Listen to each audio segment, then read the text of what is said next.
Hello everyone. UP triple SSC PT 2022 और 23 के लिए जो प्रारंभिक अंकगणित यानी एलिमेंट्री अरिथमेटिक्स है, उसका ये लेक्चर नंबर 3 है। लेक्चर नंबर फर्स्ट, सेकंड और प्रीवियस ईयर की क्वेश्चनों के डिस्कशन का वीडियो, अगर ये तीनों वीडियो आपने अभी तक नहीं देखे हैं तो वो है आपको यूपी ट्रिपल एसएससी पीटी 2022 और 23 की जो प्ले लिस्ट है वहाँ मिल जाएंगे। आप वहाँ से उसको देख सकते हैं।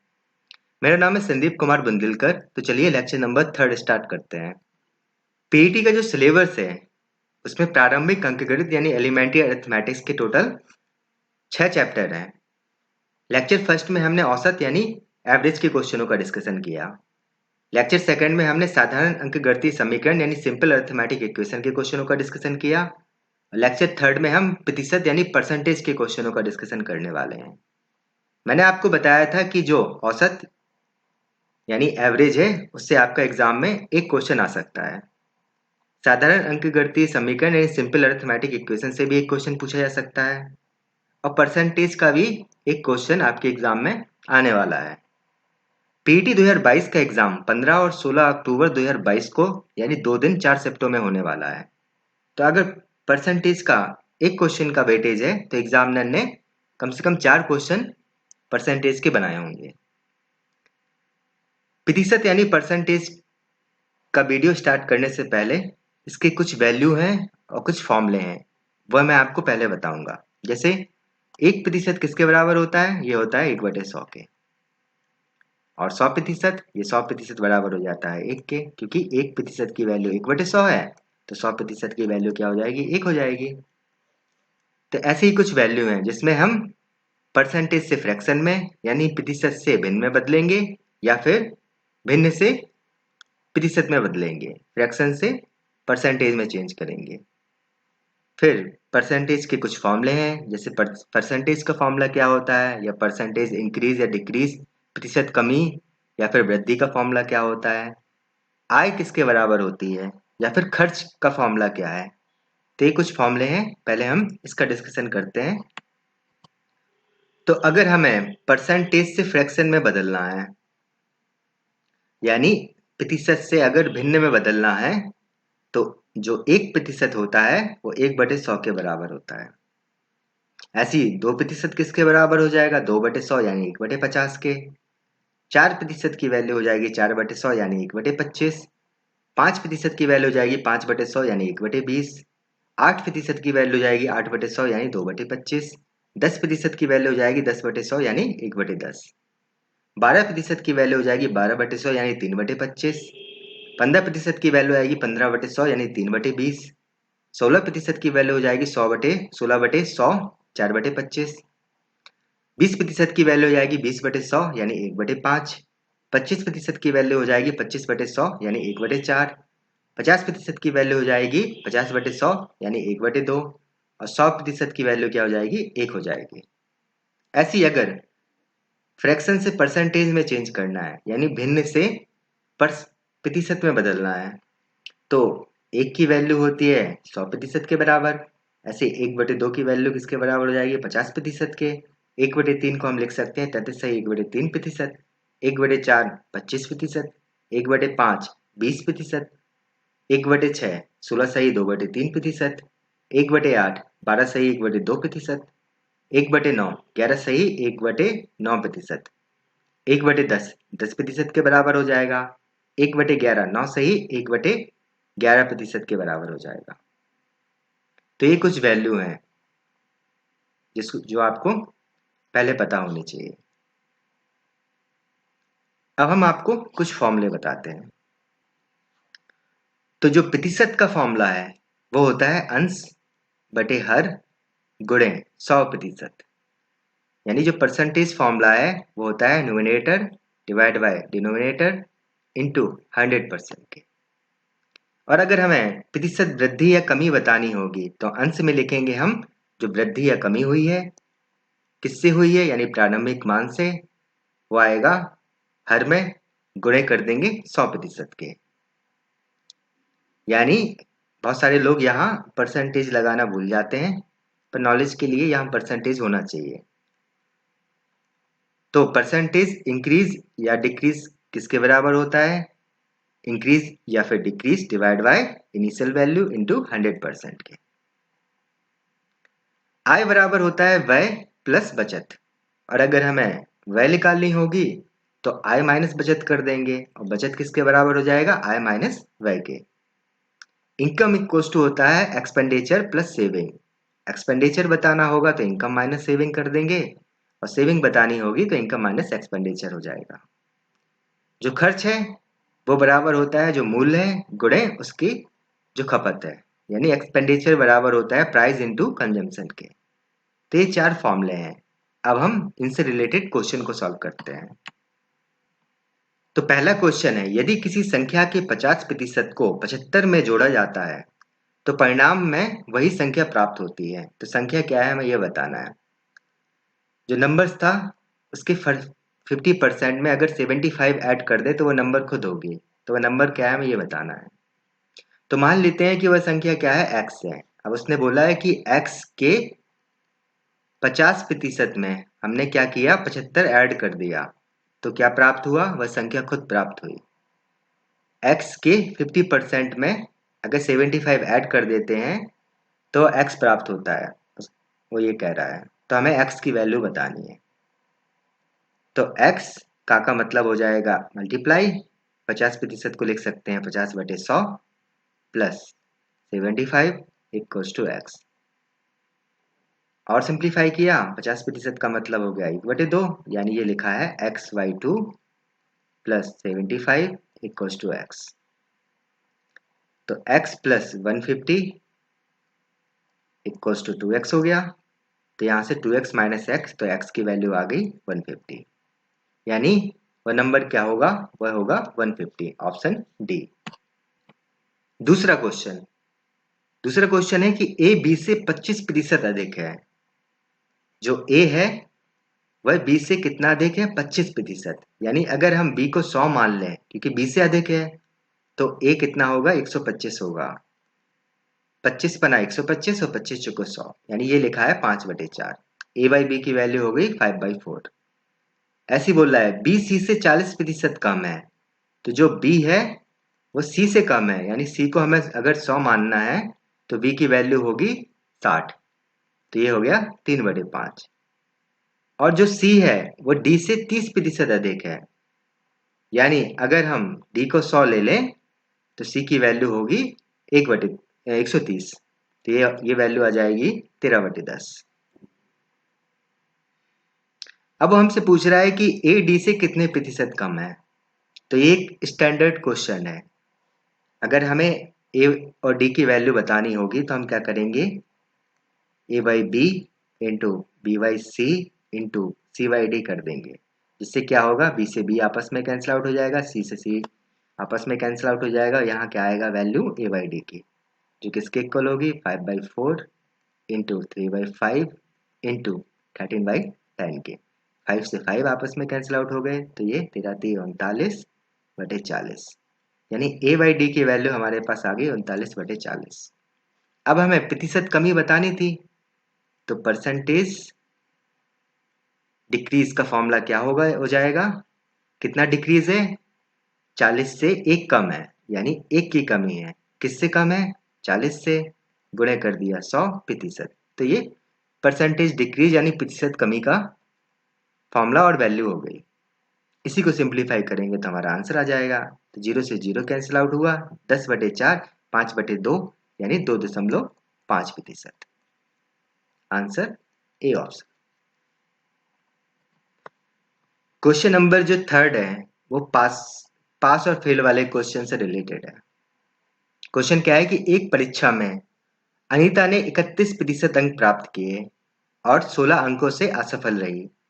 सुनीता ने 40% अंक प्राप्त किए और पास होने के लिए आवश्यक से 56 अंक अधिक प्राप्त किए।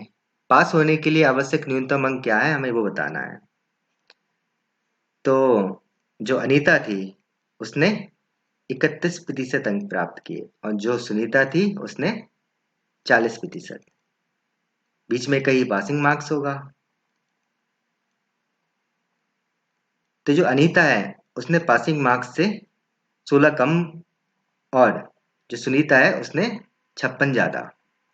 तो ये जो गैप हो गया दोनों के बीच में मार्क्स का, वो कितना है? और ये 16, ये कितना हो गया 72। और जो प्रतिशत का गैप है वो कितना है 40 माइनस 31 यानी 9%।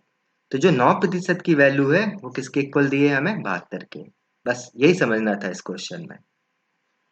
तो यहाँ से 1% की वैल्यू कितनी किसके बराबर हो जाएगी 8 के, और जो 100% है उसकी वैल्यू हो जाएगी 800। तो जो 100% है वो है एक्चुअली में मैक्सिमम मार्क्स, अधिकतम अंक जितने का पेपर होता है। तो 800 का पेपर हुआ, हमें बताना है कि जो पासिंग मार्क्स है यानी न्यूनतम अंक है वो कितने हैं। तो दो तरीके हैं, या तो आप 31% निकालिए और उसमें 16 ऐड कर दीजिए तो हमें पासिंग मार्क्स मिल जाएंगे, या फिर 40% निकालिए और उसमें 56 कम कर दीजिए तो भी हमारे पास पासिंग मार्क्स आ जाएंगे। तो हम क्या करते हैं 31% निकाल लेते हैं। तो 800 का 31% ये किसके बराबर हो जाएगा 8 का 8 और 24 यानी 248 के। और जो अनीता थी उसके 16 नंबर कम थे इससे पासिंग मार्क्स से, तो 16 हम और ऐड कर देंगे तो ये कितना हो जाएगा 4 6 2 264। तो हमारा आंसर हो गया बी ऑप्शन। तो एक अच्छा क्वेश्चन है, कुछ चीजें इसमें आपको याद रखनी पड़ेंगी। सबसे पहले हमने क्या किया कि अनीता के 31% लिख लिए, सुनीता के 40% लिख लिए। दोनों का गैप कितना है 9% का, बीच में कहीं पासिंग मार्क्स होगा। और जो अनीता है उसके 16 नंबर कम आते हैं पासिंग मार्क्स से, और जो सुनीता है उसके 56 नंबर अधिक आते हैं। तो ये -16 है, ये +56 है, तो दोनों को ऐड करना होगा। तो जो 9% की वैल्यू है वो 72 के बराबर हो गई। यहाँ से 1% की वैल्यू 8 हो गई और 100% की वैल्यू 800 हो गई। तो 800 का पेपर था। अब जो अनीता है उसके कितने नंबर आए, उसके आए 31%। तो 31% किसके बराबर हो जाएगा 248 के। लेकिन जो अनीता थी वो 16 नंबर से फेल हुई तो हमें 16 और ऐड करना होगा। तो कितना हो जाएगा मिनिमम पासिंग मार्क्स 264 यानी बी ऑप्शन। क्वेश्चन नंबर चौथा। तो ये क्वेश्चन है जो खर्च वाला फॉर्मूला था कि खर्च किसके बराबर होता है, वो होता है जो कीमत है या मूल्य है गुणे जो खपत है कंजम्पशन है, यानी एक्सपेंडिचर इक्वल्स टू होता है प्राइस इनटू कंजम्पशन। तो क्वेश्चन है कि चीनी की कीमत में 20% की वृद्धि की गई, चीनी की खपत में कितने प्रतिशत की कटौती की जानी चाहिए जिससे चीनी पर हुए व्यय में कोई अतिरिक्त वृद्धि ना हो। यानी पहले जितना व्यय हो रहा था उतना व्यय अभी भी होना चाहिए, इसके लिए हमें खपत में कितनी कमी कर देनी चाहिए क्योंकि प्राइस क्या था वो बढ़ गया। जो कीमत थी पहले क्या कीमत थी और अब क्या हो गई, तो 20% की वृद्धि हो गई। यानी अगर पहले 100 था तो अब 120 हो गया। इसको और सिंप्लीफाई किया यानी 5 से 6 हो गई। तो खर्च में हमें कितनी प्रतिशत की कटौती करनी चाहिए ये बताना है, ताकि जो सॉरी खपत में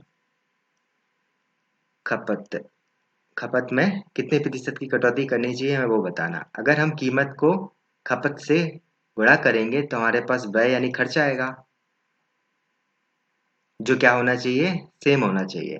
तो हमने क्या किया कि जो कीमत थी उसका क्रॉस मल्टीप्लाई कर दिया, जिससे यहाँ भी 30 हो गया यहाँ भी 30 हो गया। प्राइस 5 से 6 हो गया तो हमने कंजम्पशन को 6 से 5 कर दिया, ताकि जो एक्सपेंडिचर था वो 30 से 30 बना रहे, क्योंकि price into consumption equals to expenditure होता है। कीमत गुणे खपत वो खर्च के बराबर होती है व्यय के। तो अगर 5 से 6 कीमत हो रही है तो जो खपत है उसको 6 से 5 करना होगा, ताकि जो व्यय है वो सेम बना रहे। ठीक है, इतना समझ ये चीज समझने वाली थी मैंने। अब वो हमसे प्रतिशत कमी पूछ रहा है तो हमने 6 से 5 की खपत, जो कंजम्पशन था उसको 6 से 5 कर दिया।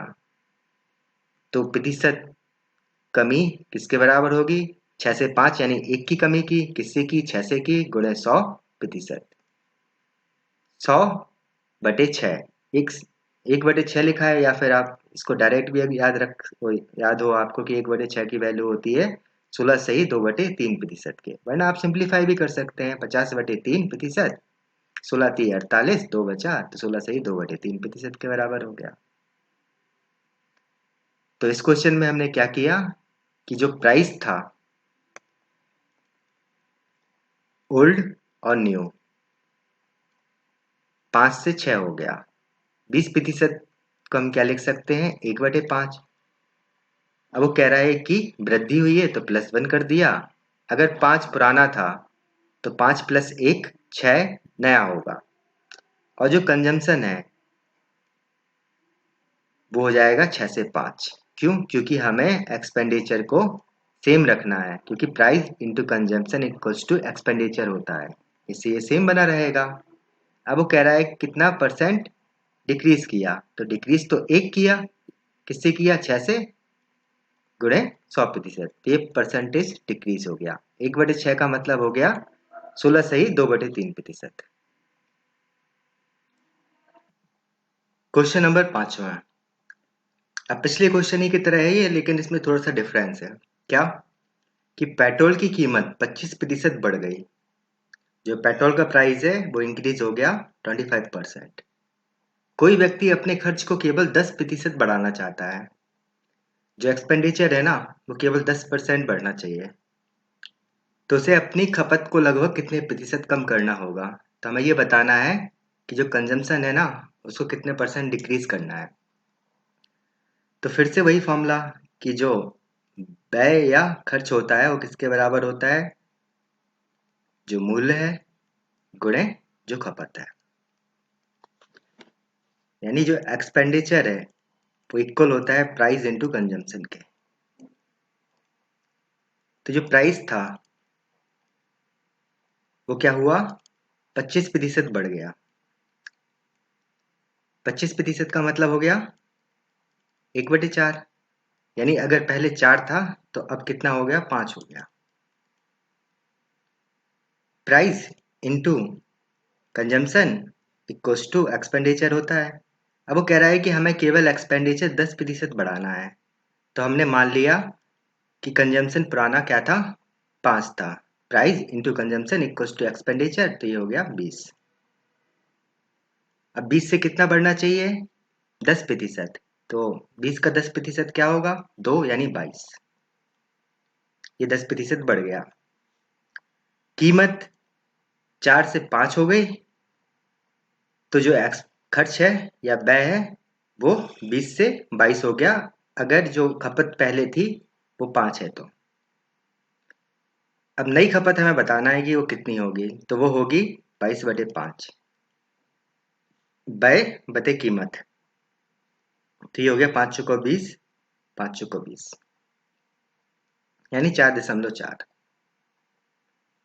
तो कितने प्रतिशत कम होना चाहिए, तो 5 से अब कितना हो गया 4.4, यानी 0.6 की कमी हुई। किससे, 5 से, तो गुणे 100 कर दिया, तो ये प्रतिशत, ये इसके ऑप्शन गलत दिए हैं।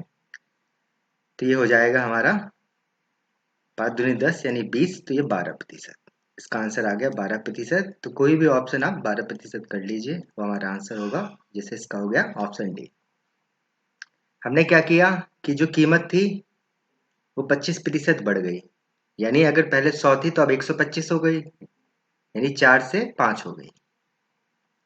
तो हमने मान लिया कि जो खपत है पुरानी वो 5 है, जिससे जो व्यय है पुराना वो हो गया 20। अब व्यय केवल 10% बढ़ना चाहिए, तो 20 का 10% क्या हो जाएगा, 2 यानी 22 हो गया। तो पुराना जो खपत है वो कितना हो जाएगा, खपत बराबर जो व्यय है डिवाइड बाई कर दिया जो उसकी कीमत है, तो हो गया 4.4। अब हमें परसेंटेज डिक्रीज बताना था, प्रतिशत कमी बतानी थी। तो कमी तो हुई है 0.6 की, किससे हुई है, 5 से हुई है, गुणे 100 कर दिया प्रतिशत, तो ये प्रतिशत कमी आ गई। इसी को थोड़ा सिंप्लीफाई किया तो हमारा 12% आंसर हो गया, जिसको हमने यहाँ नाम दिया है ऑप्शन डी का। ठीक है। छठा क्वेश्चन, अब ये जनसंख्या से रिलेटेड क्वेश्चन है, तो इस टाइप का क्वेश्चन प्रीवियस ईयर भी एक पूछा गया था, तो आपको इस टाइप के क्वेश्चनों की थोड़ी प्रैक्टिस होनी चाहिए। ये छठा क्वेश्चन क्या है कि एक शहर की जनसंख्या पहले वर्ष में 30% बढ़ी और अगले वर्ष 15% कम हो गई।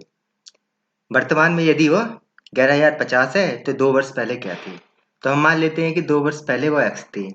ठीक है, फिर क्या हुआ कि 30% बढ़ गई और फिर अगले वर्ष 15% कम हो गई। तो अब कितनी है? अब है 11,050। तो हमें एक्स की वैल्यू बतानी है। थोड़ा सिंप्लीफाई किया, 5 दूनी 10, 5 दूनी 10, 5 एकम 5, और ये हो जाएगा 17। और सिंप्लीफाई किया, 13 से कैंसिल आउट करते हैं, 13 एकम 13, 17, 17 17 कैंसिल आउट हो गया, तो एक्स की वैल्यू आ गई 10,000। यानी 2 वर्ष पहले वो 10,000 थी और 2 वर्ष बाद कितनी होगी? 11,050, क्योंकि वो पहले वर्ष 30% बढ़ी और अगले वर्ष 15% कम हो गई। तो हमें इस टाइप के क्वेश्चनों में ये करना है।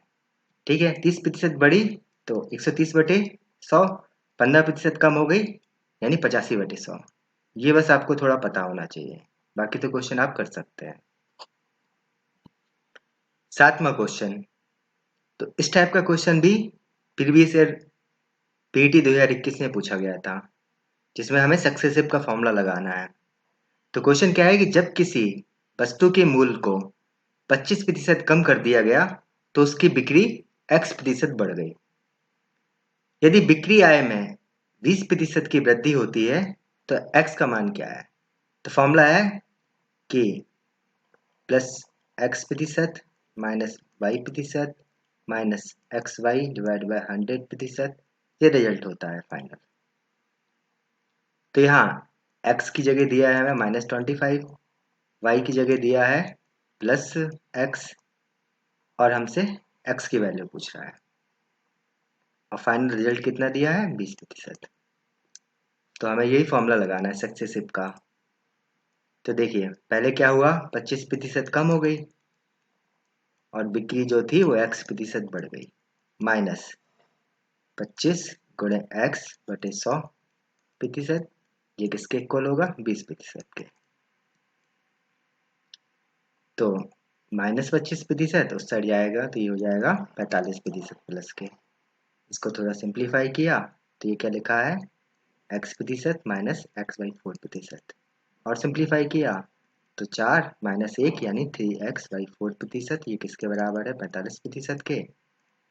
15 3 45, 15 चौको 60, तो x की वैल्यू आ गई 45%। तो हमसे x की वैल्यू पूछ रहा था, ओ 15 चौको 60 सॉरी, तो x की वैल्यू आ गई 60 हमारी, सी ऑप्शन। सक्सेस का फॉर्मूला आपको लगाना आना चाहिए और इस टाइप के क्वेश्चन फिर आसानी से सॉल्व हो जाएंगे। पहले नेगेटिव था, फिर पॉजिटिव था, पॉजिटिव और नेगेटिव का मल्टीप्लाई क्या हो जाएगा? नेगेटिव, जो किसके इक्वल है? यहाँ +20% के। यहाँ से हमारे पास x की वैल्यू आ गई। आंसर क्या हो जाएगा इसका? Option C, 60%। तो 8वां क्वेश्चन भी पिछले क्वेश्चन की तरह है, जिसमें हमें सक्सेसिव का फॉर्मूला लगाना है। मैनली सक्सेसिव का फॉर्मूला क्या होता है? x% plus y% plus xy/100%, ये रिजल्टेंट होता है जो भी वैल्यू आएगी। अब अगर उसने नेगेटिव दिया तो हमने नेगेटिव पुट कर दिया, और एक पॉजिटिव है दूसरा नेगेटिव है तो मल्टीप्लाई भी उसका नेगेटिव ही होगा, तो ये साइन चेंज हो जाएगा। और अगर दोनों पॉजिटिव है तो यहाँ प्लस रहेगा। ठीक है, तो ये है फॉर्मूला। तो क्या हुआ कि बशीर का कार्य समय प्रतिदिन 15% बढ़ गया और उसका वेतन प्रति घंटे 20% तक बढ़ गया, तो उसकी दैनिक आय में कितने प्रतिशत की वृद्धि हुई, हमें वो बताना है। तो जो काम समय था वो 15% बढ़ा दिया, और प्रतिदिन का वेतन भी क्या हुआ कि 20% बढ़ गया, प्लस 15 गुणे 20/100%, ये हमें रिजल्टेंट बताना है। तो ये हो गया 35%, प्लस इसको थोड़ा सिंप्लीफाई किया, 20×5 = 100, 5 × 15, तो ये आया 3%, तो ये हो गया 38%, ऑप्शन सी। तो 9वां क्वेश्चन आय, आय से रिलेटेड है। आय इक्वल्स टू होती है व्यय प्लस बचत। Income equals to expenditure plus saving. तो क्वेश्चन है कि राघव अपनी आय का 80% खर्च करता है। यदि उसकी आय में 12% की वृद्धि होती है और बचत 10% कम होती है तो उसके व्यय में कितने प्रतिशत की वृद्धि हुई? तो इनकम इक्वल्स टू होता है एक्सपेंडिचर प्लस सेविंग। आय बराबर व्यय प्लस बचत। अब अगर इनकम मान ले कि 100 है तो 80% वो खर्च कर देता है, यानी 20% उसने बचाया। और अब क्या होता है कि 12% की आय में वृद्धि हो जाती है, यानी 100 से अब 112 हो जाएगा। और जो बचत है वो 10% कम हो जाती है, तो 20 का 10% होगा 2, यानी 20 से अब 18 हो गई। तो एक्सपेंडिचर यानी व्यय कितना होगा? इनकम है 112, सेविंग है 18, तो एक्सपेंडिचर होगा 112 माइनस 18 यानी 96, 94 सॉरी। ठीक है, यानी 80 से 94 हो गई। तो बड़ी तो कितनी है? 14। कितने से बड़ी है? 80 से। गुणे 100 कर दिया तो ये प्रतिशत वृद्धि हो गई। इसी को सिंप्लीफाई किया तो ये हो गया 35/2 यानी 17.5%। Option A. आय बराबर व्यय प्लस बचत। अब उसने कहा था कि 80% क्या करते हैं? वो खर्च करते हैं।